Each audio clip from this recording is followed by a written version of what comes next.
This girl saw her mother being killed by a hitman, but there was no fear on her face. The hitman didn't stop there, he killed her father too. Yet the girl remained silent until the hitman sat on the chair in front of her. Actually, the girl was already prepared.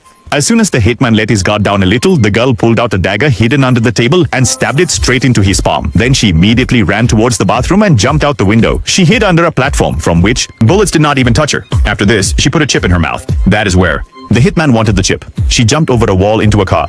The hitman was chasing her from behind, but the girl jumped straight into the sewer. The enemy kept firing, but she escaped. They had to pay for letting this girl escape later.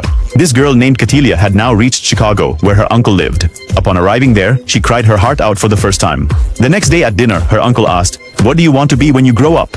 Catilia answered. No, she said, the hitman knew she would someday meet her, so she will take revenge for her parents' death. 15 years later, 2 police officers were eating in their car. Then a sedan crashed into them. A drunk and very glamorous woman stepped out. The police pinned her to the ground and saw a locket on her neck. That woman was none other than Catilia. The police arrested her and sent her to jail. But that's exactly what Catilia wanted. Her real plan was to kill an inmate that night. At night, she put on her black ops suit, picked the locks with a hairpin, and moved the monitor away. And then she took a coffee spoon and a glass of water and headed towards the electrical room. First, she opened the ventilation vent, stuck the spoon into the switch, then made a hole in the glass and started the timers. Then she crawled into the ventilation shaft and waited by the spinning exhaust fan. As soon as water dripped from the glass and the water dripped onto the wires, that the electricity went out. The fan stopped and Catilia seized the opportunity to move, crossed over. At that moment, the police officer guarding the prisoner had gone to the washroom. Catilia, suddenly behind her, came from and hit the ground, dropped it, then dragged the unconscious officer to the cell, inside at gunpoint, but forced the enemy to take off his shirt and shot him. Before she went to that colleague's, handed him a gun. When the police heard the sound of gunfire, heard and rushed over.